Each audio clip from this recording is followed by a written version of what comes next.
Hello and welcome again to the Bench Report. You're listening to Amy and Ivan. Today, we're exploring a recent parliamentary discussion.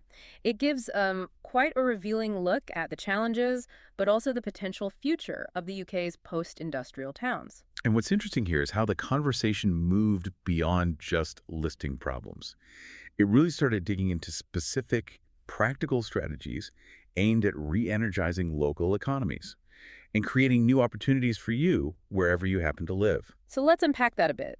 The picture painted by MPs was, well, pretty stark, really. Many post-industrial towns described as dying on their feet, which is quite a strong phrase. It is. And it's not just about the economy, is it? It's demographic, too. You see younger people feeling they have to move away, often to cities, looking for better jobs, maybe higher pay. Which leaves behind populations that are often older, perhaps with lower skill levels on average, and, crucially, with increasing health demands.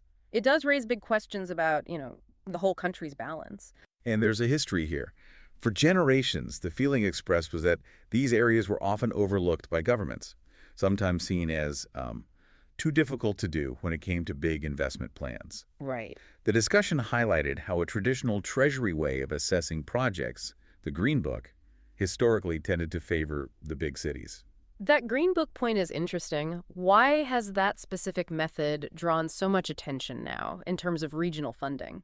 Well, the Green Book basically lays out how government evaluates public spending options. Historically, its focus was heavily on maximizing the most immediate, measurable economic returns. Which naturally channels money towards areas that are already performing strongly, like London, perhaps. Precisely. And that approach could make vital projects in towns needing regeneration seem less cost-effective on paper. It inadvertently seems to have deepened regional inequality over many years. But alongside that history, these towns face very real immediate pressures too, don't they? High industrial energy prices were mentioned as seriously hitting manufacturing. Take the ceramics industry in Stoke-on-Trent. 25% of local manufacturing jobs are apparently in ceramics. That's a huge vulnerability. Absolutely. And linking this back to the broader strategy, the idea proposed is a national industrial strategy, one that aims to unlock the potential that is there in these areas, to transform them into wealth builders. Wealth builders, so not just managing decline, but actively fostering growth. Exactly. It's about creating local ecosystems where new businesses can start and grow, wages might rise, and crucially, the wealth generated stays and circulates within that community, which then supports local shops, services, maybe improves local pride too. And they did give some pretty compelling concrete examples of investment. We heard about a massive £2.5 billion project for step fusion energy in North Nottinghamshire. That's a huge sum, fusion energy development. It sounds incredibly ambitious, aiming to position the region right at the forefront of future clean energy. It does. And other commitments were mentioned too. 30 million committed to reopening Doncaster Airport, 800 million for a new train factory straddling Newton Aycliffe and Spennymoor. And there was a push for using British steel in British railways. Yes, with calls to replicate that principle, using domestic materials in other big infrastructure projects, like new nuclear builds or road schemes. And underpinning a lot of this is investment in things like super-fast broadband, especially mentioned for more remote areas, like Axminster. Connectivity is key. Of course, all these big projects, they need skilled people. Which brings us to what was called a skills revolution. The focus seems to be on strong further education colleges and apprenticeships, really closely aligned with what local industries actually need. Things like aviation, logistics, green technologies. The idea is to create pathways for young people into good local jobs. So they don't feel they have to leave. And maybe reducing the need to bring in skills from elsewhere. And the vision presented was for this to benefit all of Great Britain.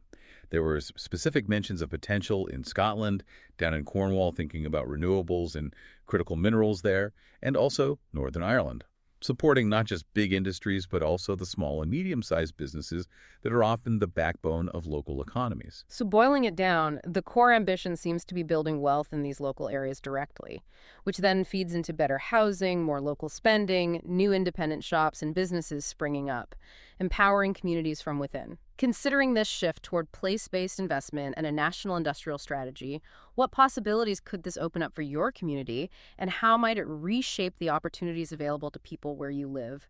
As always, find us on social media at BenchReportUK. Get in touch with any topic important to you. Remember, politics is everyone's business. Take care.